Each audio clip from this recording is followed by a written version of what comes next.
마태복음 6장 7절부터 10절까지 번갈아 원서 읽습니다. 너희는 기도할 때 이방 사람들처럼 빈말을 되풀이하지 말아라. 그들은 말을 많이 하여야 들어주실 줄로 생각한다. 그러므로 그들을 본받지 말아라. 하나님 너희 아버지께서는 너희가 구하기 전에 너희에게 필요한 것이 무엇인지 알고 계신다. 그러므로 너희는 이렇게 기도하여라. 하늘에 계신 우리 아버지 그 이름을 거룩하게 하여 주시며 그 나라를 오게 하여 주시며 그 뜻을 하늘에서 이루신 같이 땅에서도 이루어 주십시오. 아멘. 사람들이 교회에 와서 제일 처음 배우는 게 아마 기도인 것 같습니다. 어릴 때 아동부 전도사님이 저희들한테 늘 이렇게 말씀하셨어요. 예배당에 오면은 의자에 앉아서 제일 먼저 기도하는 거예요 라고 이렇게 가르쳐 주셨어요. 그래서 근데 애들이 잘 기도 안 하죠. 막 돌아다니죠.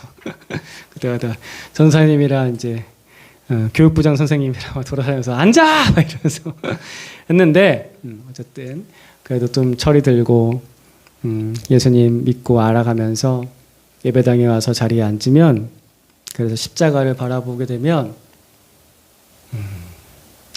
주님 앞에 고개를 숙이게 되는 것 같아요. 두 손을 모으고 주님 이렇게 부르게 되는 것 같습니다. 우리가 이렇게 종교적이지 않다고 할지라도, 그러니까 기독교인이 아니라고 할지라도, 또는 다른 불교인이나 다른 종교를 가진 사람이 아니라고 할지라도 사람들은 다 기도합니다. 심지어 무신론자라고 하더라도 기도합니다. 이게 무슨 말이냐면은 무신론자가 들으면 되게 기분 나쁠 수도 있는데 사람들은 각자 이루어지길 바라는 소원이 있습니다. 목표가 있거든요. 목표가 있고 소원이 있습니다. 그것이 이루어지길 바랍니다. 나는 선생님이 될 거야. 나는 사업가가 될 거야. 나는 대기업에 취업하겠어. 나는 저 사람하고 연애를 해야 되겠어. 결혼을 해야 되겠어. 아이를 낳겠어. 소원이 계속 생기죠. 이루고자 하는 것들이 목표가 계속 생깁니다. 그걸 속으로 되뇌이죠. 때로는 다른 사람과 얘기할 때 나는 이런 거 하고 싶어 라고 말을 하죠. 일종의 기도예요. 자기가 아직 이루어지지 않은 것을 가지고 이루고 싶다라고 얘기하고 이루고 싶다고 생각하는 것들. 자기 자신이 신인 사람은 자기 자신에게 빕니다. 자기 자신에게 계속 얘기를 해요. 일종의 마인드 컨트롤 같은 거죠. 정신 집중이죠. 그것도 일종의 기도의 일종이죠. 때로는 돈이 신인 사람은 돈한테 빌어요. 지금도 회사 창업하고 가게 새로 시작하면은 고사상 차려놓고 돼지머리 올려놓고 거기다가 먹고 자요? 돈 꽂습니다. 돈 꽂고 그 앞에 절합니다. 돈이 돈을 불러오도록. 사람들은 살면서 늘 부족함을 느끼기 때문에 기도라는 것을 합니다. 기도라는 단어를 안 써도 기도와 똑같은 행위를 합니다. 부자도 부족함을 느낍니다. 그래서 부자도 기도합니다. 연초에 되면은 무당 찾아가고 토종 빌겨보고 불당도 찾아가고 교회도 와요. 정치인들 계속 빌죠.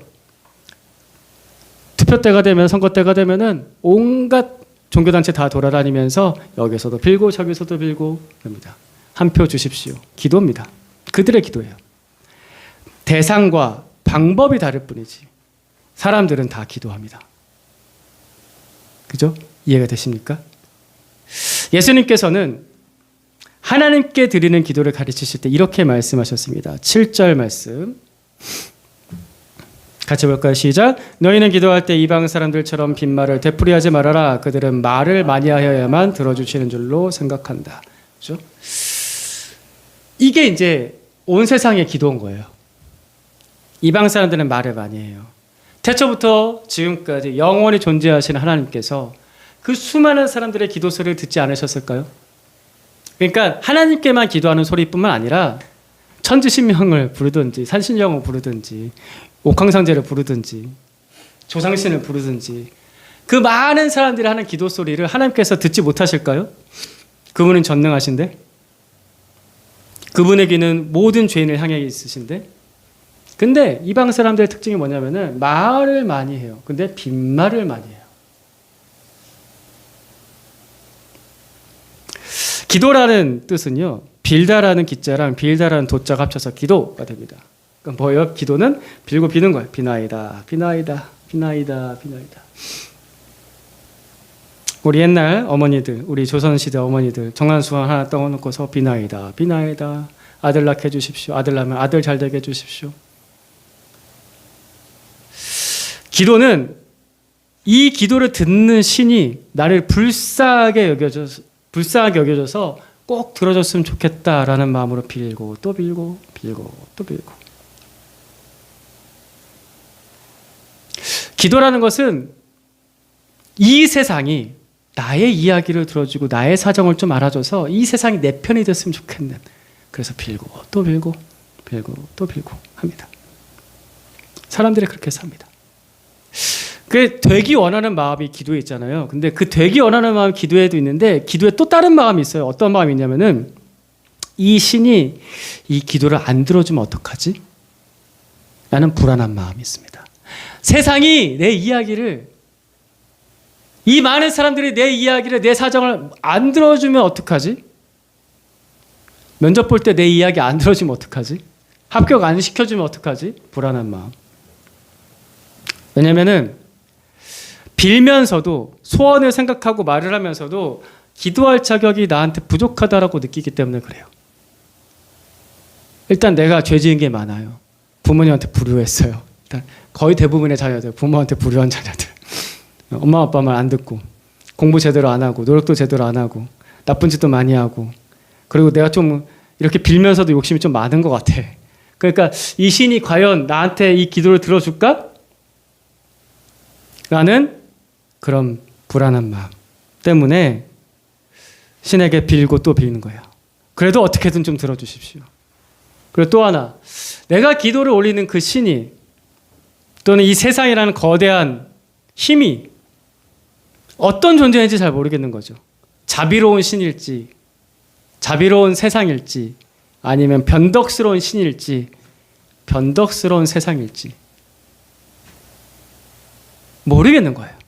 불안한 거죠. 어떻게 변덕을 부릴지 몰라요. 그래서 사람들은 신이라는 말 대신에 종종 신이라는 그 단어, 특정 단어 꺼내거나 뭐 하나님, 부처님, 뭐 마음에 그걸 꺼내기 전에 보통 이런 말을 많이 쓰더라고요. 뭔가 원하는 게 잘 됐을 경우에 운이 좋았다. 안 됐을 경우에 운이 나빴다.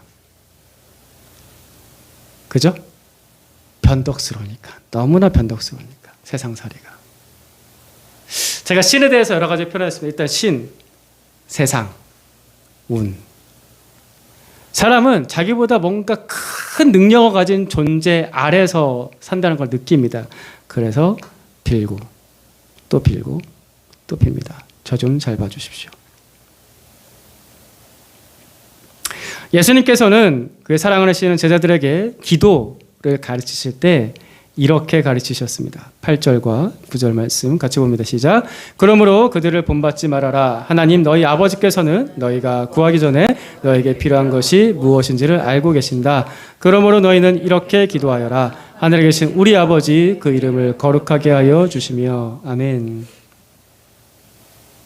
너희는 그들을 본받지 말아라.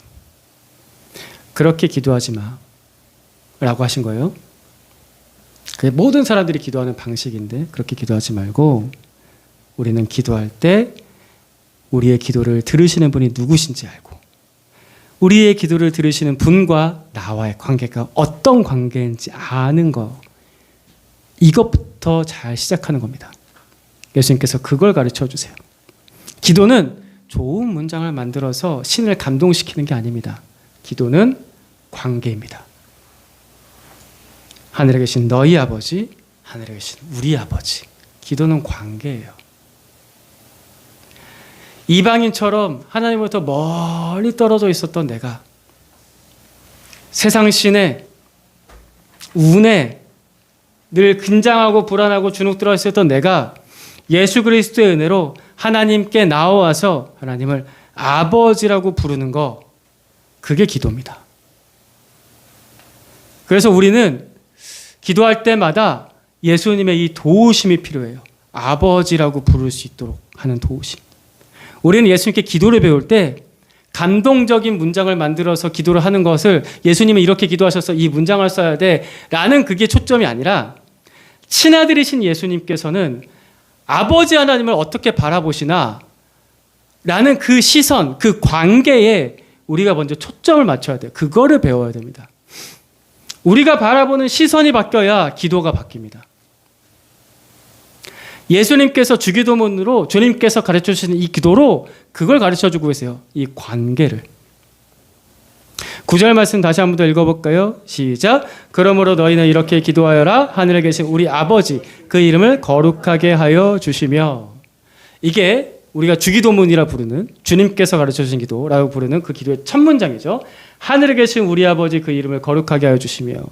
이 말씀을 원문 그리스어로 보게 되면은 어떤 단어가 제일 처음 나올까요? 1번 하늘에 계신, 2번 우리, 3번 아버지. 자, 1번 하늘에 계신. 원문으로 보면, 그리스어로 보면 어느 게 먼저? 2번 우리, 3번 아버지. 예, 그죠? 정답 아시겠죠? 아버지입니다. 아버지가 제일 처음 단어로 나옵니다. 아버지라고 시작합니다. 예수님께서 기도하셨던 내용들을 복음서에서 종종 보면요, 그냥 이렇게 시작하세요. 아버지라고 부르면서 그냥 시작하세요. 우리는 기도할 때 때때로 하나님을 감히 그냥 부를 수가 없는 것 같은 느낌도 들어서 뭔가 앞에다가 뭔가 붙이는데, 근데 예수님은 의외로 그냥 쉽게 부르셨어요. 그냥 아버지라고 부르실 때가 더 많았어요. 우리가 기도가 어려운 이유 중에 하나가 뭐냐면은 이 아버지께 시선을 초점을 맞추지 않는 거예요. 뭔가 내 앞에 자꾸 장애물을 둬요. 특별히 기도를 하면서도 내 앞에 가장 큰 장애물은 뭐냐면은 기도하려고 나온 그 문제. 내가 이 기도를 하게 될 수밖에 없는 그 문제가 있잖아요. 그 문제 때문에 시선을 아버지께 두지 못해요. 아픈 몸,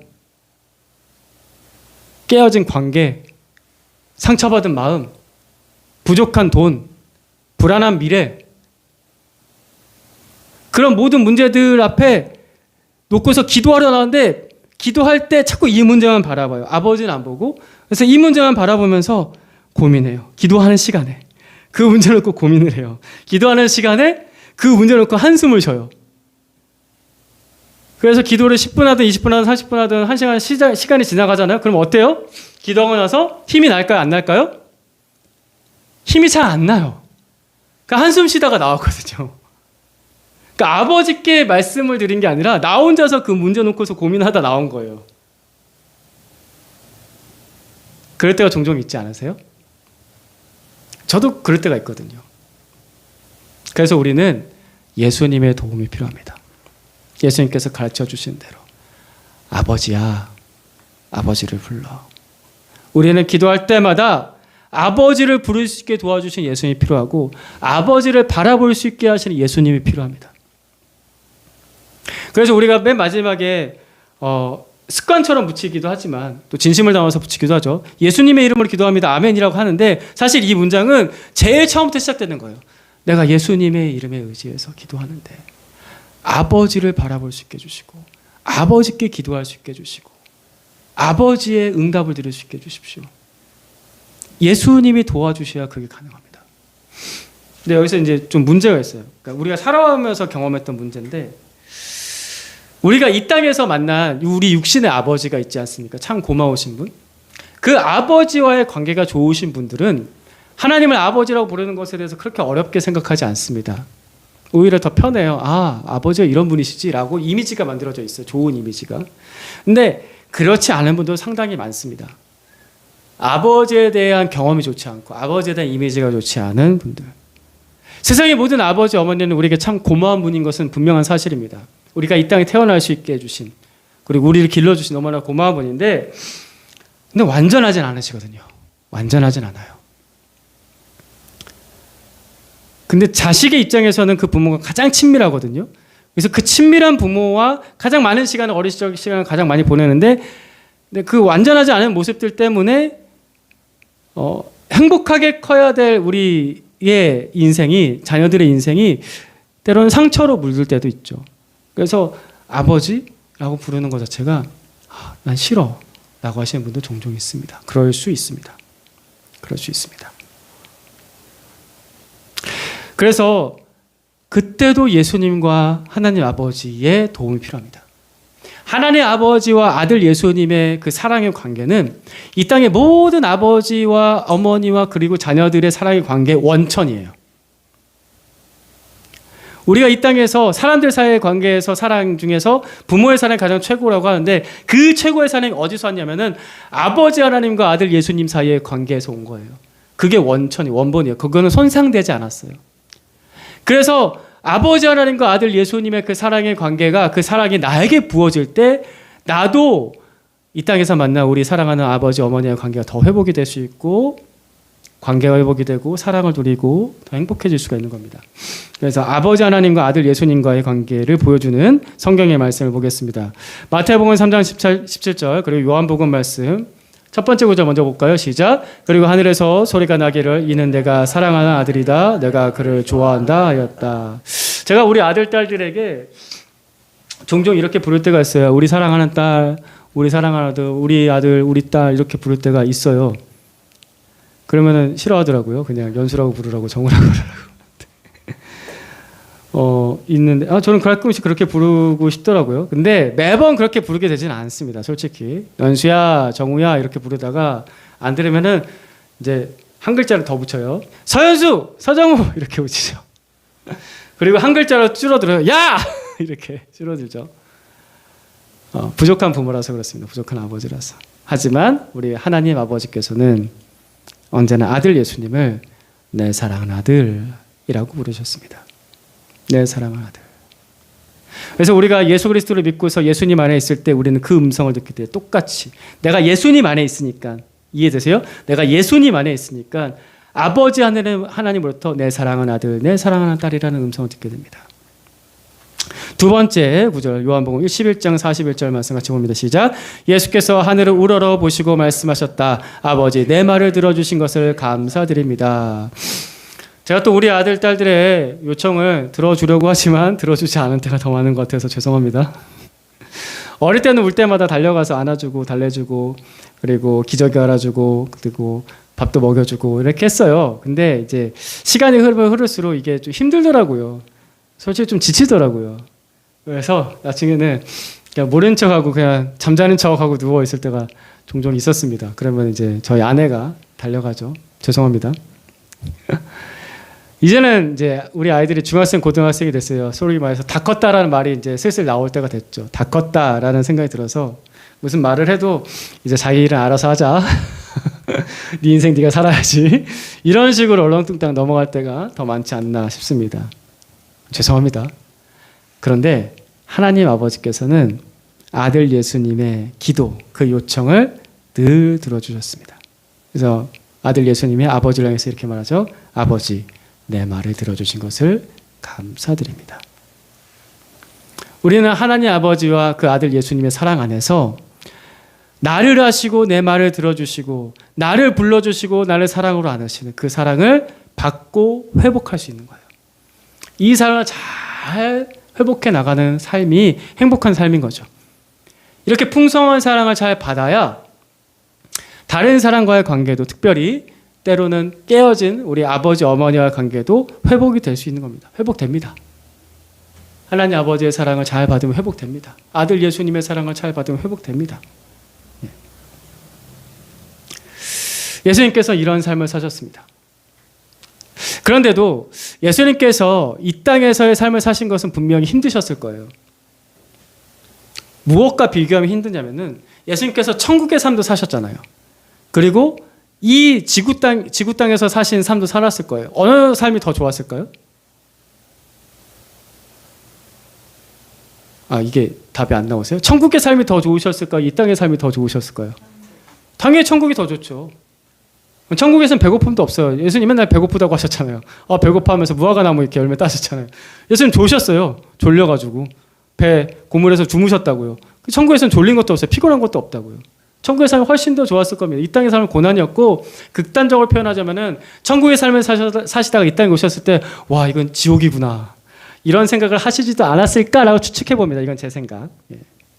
하지만 예수님께서는 이 땅을 사시면서 이런 대화들, 이 관계, 아버지 하나님과 아들 예수님과 이 관계 안에서 고난을 이겨내셨고 심지어 기쁨을 누리셨고 예수님께서 이 땅을 사시면서 하나님 나라를 누리셨습니다. 아버지와의 관계 때문에.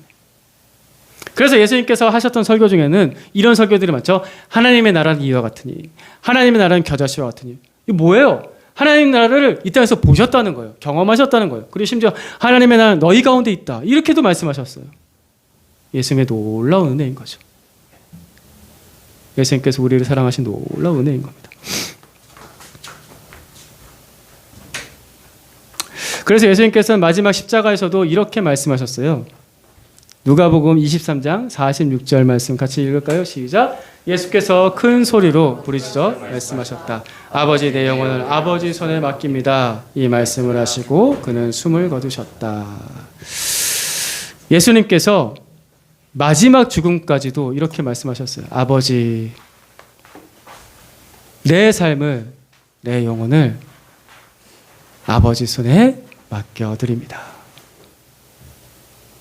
마지막 순간까지도 나의 삶을 맡길 수 있는 분이 우리 아버지이십니다. 우리 아버지 하나님께 이렇게 맡길 수 있습니다. 그래서 우리가 아버지 하나님의 사랑과 아들 예수님의 사랑 안에서 하나님을 아버지라 부르면서 이 세상을 살아가고 마지막 순간까지도 아버지께 맡겨드리면서 살아갈 수 있는 거예요. 그래서 하나님을 아버지로 안다는 것, 아버지께 초점을 맞춘다는 것은 그래서 중요합니다. 베드로전서 3장 18절 말씀입니다. 같이 읽겠습니다. 시작. 그리스도께서도 죄를 사하시려고 단 한 번 죽으셨습니다. 의인이 믿는 사람을 위하여 죽으신 것입니다. 그것은 그가 육으로는 죽음을 당하시고 영으로는 살리심을 받으셔서 여러분을 하나님 앞으로 인도하시려는 것입니다. 예수님께서 우리 죄를 용서하시려고 죽으셨죠. 우리가 최근 들어서 이 대속하심에 대해서 계속 말씀드립니다. 나의 죄의 값을 대신 치르시고 십자가에서 죽으신 예수님, 그 예수님, 그래서 우리는 십자가 예수님께로 늘 돌아가는 거죠. 우리가 십자가 예수님께로 늘 돌아갈 때마다 예수님은 내 손을 꽉 붙잡으시고 우리를 하나님 앞으로 인도하십니다. 이게 예수님께서 우리에게 오신 목적입니다. 멀어져 있던 나를, 주눅들어 있던 나를, 세상에, 신에, 운에 갈팡지팡하던 나를 내 손을 꽉 붙잡으시고 아버지가 여기 있어 라고 하면서 예수님께서 우리를 인도해 주십니다. 그러니 나를 대속하신 예수님의 손을 꽉 붙잡으세요. 근데 제가 우리 청소년 설교 때도 말씀드렸지만 잘 안 잡아요. 잡으라고 해도 잘 안 잡더라고요. 열심히 잡는 사람 별로 못 봤어요. 꽉 잡는 사람 별로 못 봤어요. 그냥 이게 좋아요. 제 손을 잡아주십시오. 제 손을 잡아주십시오. 예수님 제 손을 잡아주십시오. 제가 잘 안 잡으니까 예수님 제 손 좀 잡아주십시오. 그러면은 예수님 손 붙잡고서 하나님을 아버지라 부를 수 있는 용기가 생깁니다. 그런 믿음이 생겨요. 아, 아버지라 부를 수 있어. 그건 내 안에서 생기는 용기가 아니라 나를 대속하신 십자가의 보혈, 예수님의 보혈이 나를 위해서 흘리셨기 때문에 그 피 묻은 손으로 나를 붙잡아 주셨기 때문에 그때 생기는 용기예요. 그냥 하나님을 그냥 아버지라 부르는 거, 이론적으로 알고서 부르는 거, 그거 얼마 못해요. 근데 피 묻은 손으로, 그 보혈의 손으로 예수님 나를 붙잡아 주실 때 그 피값이 나를 구원했어, 나를 용서했어 라는 그 사실 때문에 용기가 생겨서 하나님 아버지라고 평생 그리고 영원히 부를 수 있게 됩니다. 갈라디아서 4장 6절은 그것을 말씀합니다. 같이 읽어봅시다. 시작. 그런데 여러분은 자녀이므로 하나님께서 그 아들의 영을 우리의 마음에 보내주셔서 우리가 하나님을 아빠 아버지라고 부를 수 있게 하셨습니다. 아멘. 나를 붙드시는 그 아들 예수님의 손을 의지하세요. 어디 붙잡을 데 없을 때, 세상 어디 의지할 데 없을 때 아버지의 손으로 이끄시는 예수님의 손, 예수님께서 나를 꽉 붙잡아 주셔서 아버지야 라고 해주시는 그 손을 꽉 의지하고서 따라서 부르는 거예요. 예수님을 따라서 부르는 거예요. 하나님 아버지. 따라해 봅시다. 하나님 나의 아버지. 사랑하는 나의 아버지. 예수님께서 그 일을 우리에게 해주시는 거예요. 예수님 없이는 이게 안 돼요. 8절과 9절 말씀 같이 한번 더 해봅시다. 시작. 그러므로 그들을 본받지 말아라. 하나님 너희 아버지께서는 너희가 구하기 전에 너에게 필요한 것이 무엇인지 알고 계신다. 그러므로 너희는 그렇게 기도하여라. 하늘에 계신 우리 아버지 그 이름을 거룩하게 하여 주시며. 예수님께서 아버지를 소개해 주시는데 하나의 수식어가 붙어요. 하늘에 계신이라고 붙습니다. 하늘에 계신 우리 아버지. 방금 전까지는 좀 하나님 아버지가 좀 친밀하게 느껴졌는데 갑자기 하늘에 계신이라고 해요. 물론 하나님 아버지께서 하늘에 계시죠. 근데 왜 하늘에 계시다고 하셨을까? 나는 땅에 있고 하나님은 하늘에 계시니까 그 차이를 설명하신 건가? 라고 생각하게 되면은 하나님이 멀게 느껴지죠. 그러니까 하늘에 계신을 이 말을 공간적인 의미로 생각하게 되면은 멀리 계신 하나님 이라고 느끼게 됩니다. 그래서 주기도문을 우리가 알고 있고 종종 그것을 사용해서 기도하긴 하지만 첫 문장부터 하늘에 계신 우리 아버지 하면 와, 너무 멀리 계셔. 예, 그렇게 생각하면은 이 기도를 할 때 아버지의 마음을 잘 느끼지 못하게 되죠. 제가 좀 전에도 계속해서 이 땅에서 우리에게 가장 은혜를 많이 베푼 아버지 어머니에 대해서 말씀드렸는데 우리가 어릴 때는 우리 아버지 어머니 엄마 아빠가 내 모든 질문에 대답해 줄 수 있는 가장 똑똑한 선생님이었습니다. 어릴 때는 나의 문제, 나이가 아프고 힘든 거 다 해결해 줄 수 있는 엄마 아빠가 슈퍼맨이었고 원더우먼이었습니다. 근데 좀 청소년기가 되면 어때요? 엄마 아빠가 어떻게 느껴지나요? 내 마음을 몰라주는 것 같아요. 엄마가 제일 내 마음 몰라주는 것 같아요. 아빠는 딴 나라 언어를 하고 있는 것 같아. 내가 자꾸 말을 가르쳐줘야 돼. 그게 아니고 하면서 언어가 안 통해. 그러다가 청년기가 되면은 엄마 아빠가 어떻게 느껴질까요? 엄마 아빠가 나보다 모르는 게 너무 많네. 엄마 아빠가 나 없이 할 수 없는 것들이 너무 많네. 내 도움이 더 필요하네 라고 느낍니다. 그때가 되면은 이제 나를 도와주던 엄마 아빠를 내가 도와줘야 될 때가 된 거예요. 언제까지 섬김받고 언제까지 도움만 받을 거예요. 내가 아버지 어머니를 도와드리고 섬겨드려야죠. 근데 그때가 되면은 내가 뭐가 돼 있냐면은 어느새 결혼을 하고 내가 부모가 되어 있습니다. 그리고 그때가 되면은 뭘 느끼냐면은 아, 내가 진짜 부족한 부모구나. 우리 부모님보다 내가 나을 게 하나도 없네. 철든 거죠.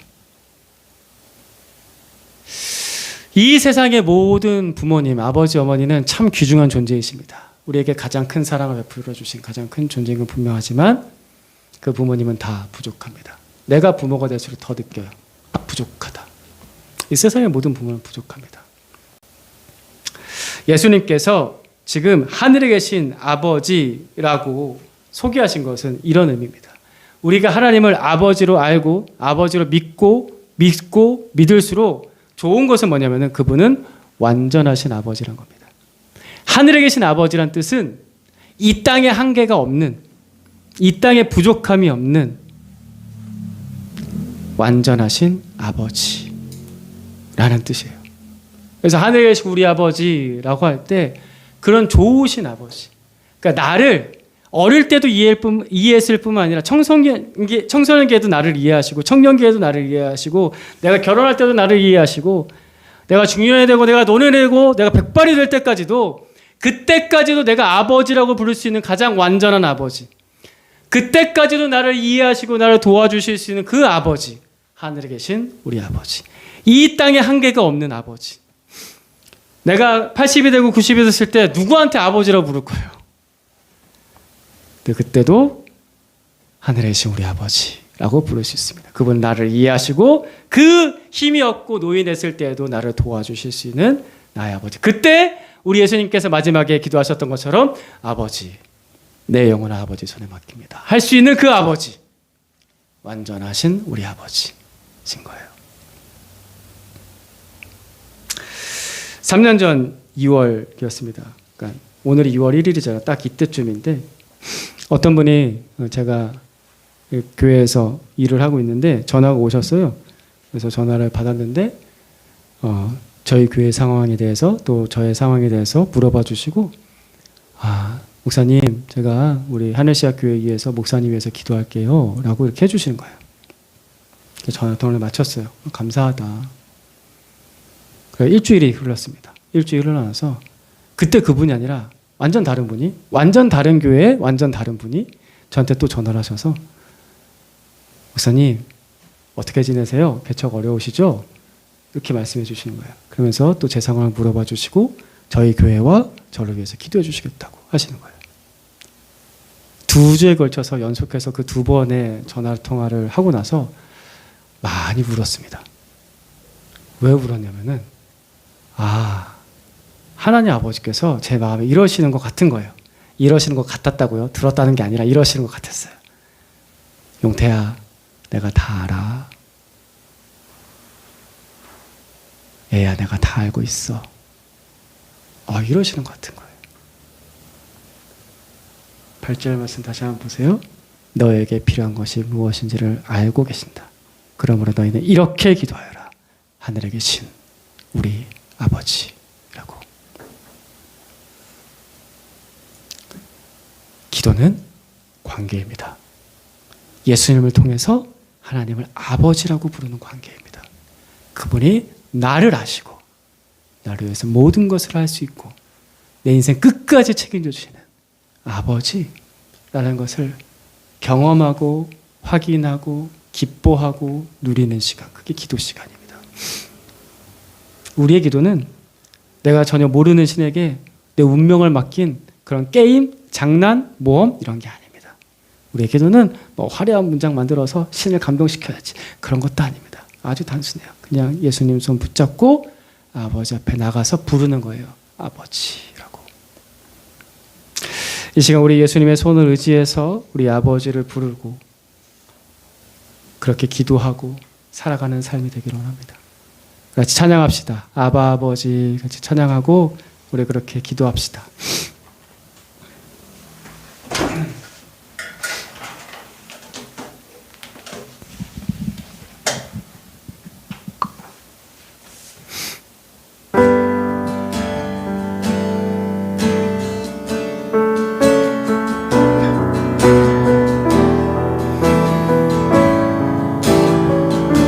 아바 아버지, 아바 아버지, 아바 아버지, 나를 안으시고 알아보시는 아바 아버지, 아바 아버지, 아바 아버지, 나를 도우시고 힘주시는 아버지, 아바 아버지, 아바 아버지, 아바 아버지, 아바 아버지, 나를 안으시고 바라보시는 아바 아버지, 아바 아버지, 아바 아버지, 나를 도우시고 힘주시는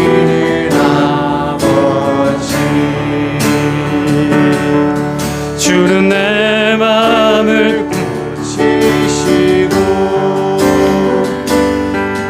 볼 수 없는 상처 만지시네.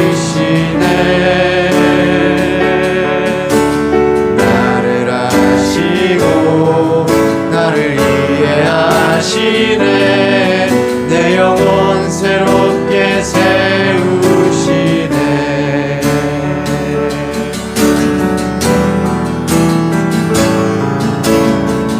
우리 아바 아버지를 부릅시다.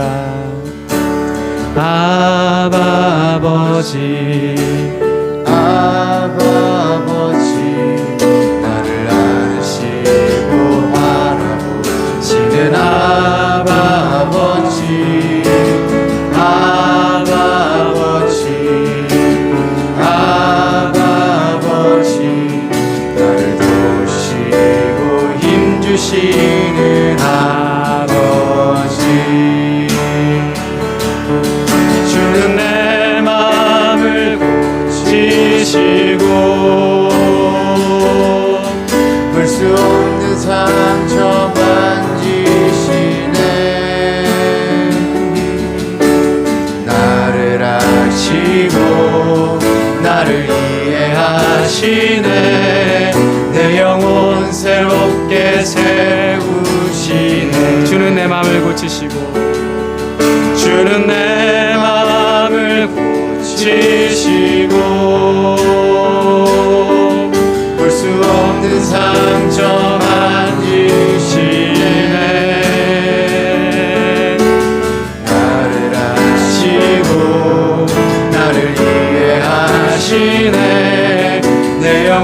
전 새롭게 세우시네.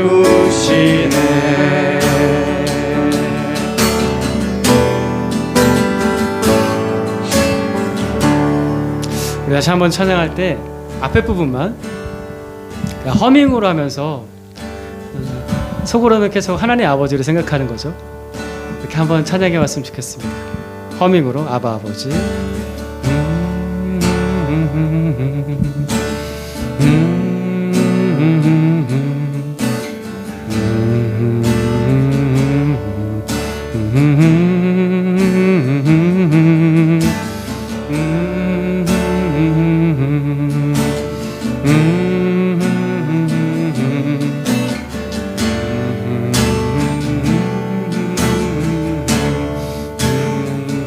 한 번만 해볼까요? 아바 아버지.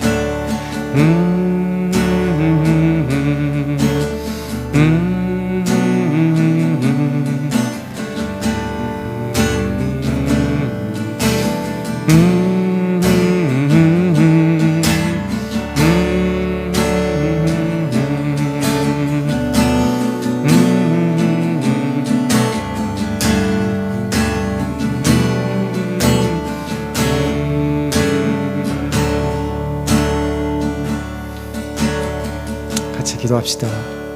너무나 좋으신 우리 아버지께 기도합시다. 예수님께 내 손 붙잡아 달라고 기도합시다. 예수님 앞으로 나아가서 예수님 제 손 붙잡고서 아버지 앞으로 인도해 주십시오. 나를 아시고 나를 이해하시고 내 모든 상황 가운데서 일을 하고 계시고 도와주시고 그리고 내 인생 끝까지 책임져 주시는 우리 아버지, 문제에만 집중하지 않고 아버지께 집중하며 아버지의 그 사랑, 아버지의 그 응답 제가 받게 해주십시오. 같이 한번 기도합시다. 아버지,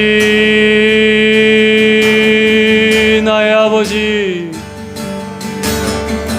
오 예수님 제 손 붙잡아 주셔서 아버지 앞으로 인도해 주십시오. 제 앞에 있는 지금 갖고 있는 이 갈등과 문제들, 이 힘든 마음들, 그것에 집중하지 않고 그것을 가지고 아버지 앞에 나왔사오니 예수님 저를 도와주셔서 아버지께서 이 상황도 다 알고 계시고 이미 나를 위해서 일을 하고 계시고 이미 내 손 붙잡고 계시고 나를 계속해서 인도하신다는 것을, 이 문제를 해결해 주실 뿐만 아니라 더 좋은 것, 아버지의 모든 좋은 것 내게 베풀어 주신다는 것을, 하나님의 나라가, 우리 아버지의 나라가 내 삶 가운데 이루어진다는 것을 보게 해 주시옵소서. 내 뜻대로 안 되는 건 너무나 많습니다. 그래서 제 감정이 무너질 때가 참 많습니다. 한숨 지을 때가 얼마나 많은지, 제 무능함 때문에, 제 게으름 때문에 사실 하나님 앞에 기도하기가 두려울 때도 있습니다. 그래도 예수님 제 손 붙잡아 주십시오. 그 보혈의 손으로 저를 붙잡아 주셔서 면목 없지만 자격 없지만 아버지 앞으로 저를 인도해 주시고, 아버지 앞에서 우리 주 예수님의 보혈로 용서함 받고 아버지 앞에서 나의 문제를 내놓고 기도하고 아버지 앞에서 내 무능함을 털어놓고 아버지 앞에서 나의 부끄러움을 다 드러내놓고 용서받고 고침받기 일어납니다. 내 마음에 숨겨진 상처들, 어디 누구한테 말하지 못했던 것들 아버지 다 아시죠? 계속해서 보듬어 주십시오. 어제도 오늘도 아버지 감사합니다. 아버지께서 저를 붙잡아 주지 않으셨다면은 오늘 이 예배 자리에 설 수도 없었을 것이고, 하나님 오늘도 주의 말씀 전하기에 너무나 부족한 저 때문에 제가 용기 없어서 이 자리에 나오지 못했을 것입니다. 아버지 감사합니다. 아버지께서 저를 붙잡아 주셔서 감사합니다. 아버지께서 저를 고쳐주시고 아버지께서 저를 새롭게 하셔서 감사합니다. 아버지 감사합니다.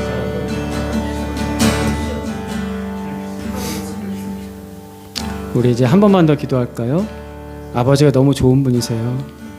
그 아버지께 우리의 좋은 마음을 표현했으면 좋겠습니다. 아버지 감사합니다. 아버지는 참 좋으신 분이십니다. 아버지는 내 마음을 너무나 잘 알아주시는 네 아버지십니다. 그렇게 한번 고백할까요? 근심에 쌓여있지 마시고요. 걱정에 눌려있지 마시고요. 좋으신 아버지 바라보면서 아버지를 향해서 감사와 찬양과 기쁨의 고백을 올려드립시다. 같이 한번 기도합시다. 아버지 감사합니다. 이 시간 아버지 이 복음을 듣게 하시고 예수님 손 붙잡게 하시고 붙잡아 주시니 감사합니다. 아버지 우리에게 기도를 가르쳐 주시고 하나님을 아버지라 부를 수 있게 하셔서 감사합니다. 아버지 내 마음 내 감정 내 상황 다 아시는 우리 아버지셔서 정말 좋은 일들을 베푸실 것을 믿습니다. 하루하루 살아갈 때 어려움도 힘듦도 있겠지만 그것을 이겨낼 마음의 힘과 용기를 주시고 기뻐하며 찬송하며 아버지를 고백하며 살게 하실 것을 믿습니다. 감사합니다. 우리 아버지. 아버지 우리에게 그 따뜻한 손길로 품어주셔서 더 용기를 내게 하시고 더 기뻐하게 하시고 더 담대하게 찬송할 수 있게 해주시옵소서. 아멘 아멘. 아버지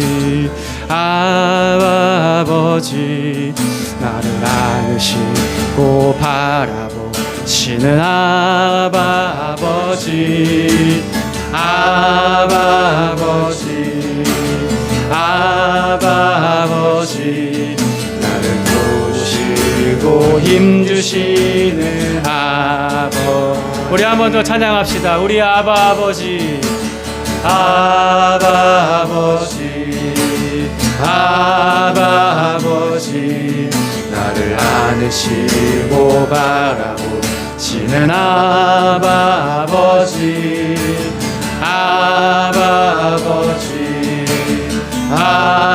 아버지 나를 도우시고 힘주시는 아버지. 나를 도우시고 힘주시는 아버지. 나를 도우시고 힘주시는 아버지. 아멘.